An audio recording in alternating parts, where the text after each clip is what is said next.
ওষুধের দোকানে একটা পাউডার কিনতে গেছি, ক্যান্ডিড পাউডার। তা ওখানে দেখলাম আমার চেনা জানা বন্ধু বসে আছে। সে আমাকে বলছে, এই কেন রক্ত দিচ্ছি বলতো। হট করে মাথাটা গরম হয়ে গেল। আমি আর কেমন কি বলি, আর শোন, তুই তো আদ্দামরা ধাঙর, কাজে তুই কেন রক্ত দিচ্ছিস? হুম, বা আমাকে তো তুই ফোন করে কি বলেছিস, না আমি তো ঠিকিষ্টি নিয়ে পকেটে করে ঘুরছি? কথাবার্তা ছিড়ি কোনো, চুপ কর। তা ছেড়ে ছেড়ে দিন। নতুন ঠান্ডা তো, মানে বুঝতেই পারছেন, মানে একটু মাথাটা ঠিক নেই। আরে না না, এটা হচ্ছে এক জাতের পাগল। দাদা কিরকম পাগল বলুন তো? পাগল মানে বুঝলেন না, এটা হচ্ছে সায়না পাগল। তা সব জানে, জেনে শুনে আপনার সঙ্গে নাকামি করা করবে। হুম, সালা। পাউডার নিলাম, নিয়ে দোকান থেকে বেরিয়ে গেলাম একটা ফটোর দোকানে।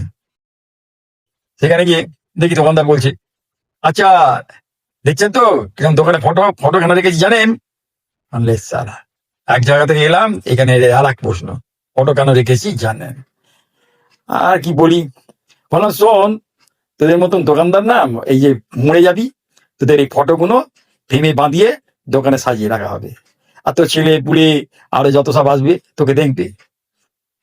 মানে তোরা চিজ এক জায়গায় জানিস তো, মানে হার হারামির রাম কেলানি। দাদা এত ব্যাখ্যা করলেন, করবো না সালা। তুই কিরকম প্রশ্ন করলি? হ্যাঁ, দোকানে ফটো কেন রেখেছি জানেন? এটা আবার কি? যত সব। বলতে বলতে এই পাশে একটা ডাবলা দাঁড়িয়ে আছি। বলছি, দাদা গলা অবধি জল, ডাব খাবেন? কেন, তা তুই ডাব বেচছিস, ডাবের বয়স কত?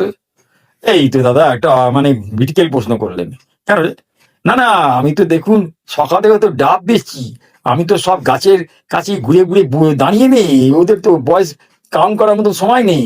হ্যাঁ, ও আচ্ছা আচ্ছা, তা তোর মানে বয়স কত তুই জানিস? হ্যাঁ না দাদা, আমি তো জন্মেছি জঙ্গলে, একেবারে জঙ্গলে, সর্বনাশ করেছিস সারা। না কালকে শুনো না, কালকে না আমি ওই পৌরসভায় গিয়েছিলাম, ওখানে আমাকে একটা ডুপ্লিকেট মানে বার্থ সার্টিফিকেট দিল, আবার 2,000 টাকা নিয়েছি। বলিস কি রে, 2,000 টাকা নিল, বার্থ সার্টিফিকেট দিয়ে দিল ডুপ্লিকেট? তা তো অরিজিনাল। অরিজিনালটা তো আমাকে দেখুন এই জঙ্গলে যেতে হবে, জঙ্গলে গিয়ে খুঁজতে হবে।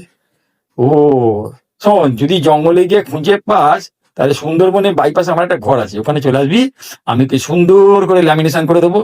কারণ এখন তো জিয়ারে ধরপাকড় চলছে, বুঝতেই পারছিস তো। হম, তুই যদি ধরা পড়ে যায় তখন আবার বিগতিক কাণ্ড। কাজেই তুই একদম পেলেই সঙ্গে সঙ্গে আমার এই সুন্দরবনে বাইপাসে একটা ঘর করেছি, ওখানে চলে আসবি। হ্যাঁ ঠিক আছে,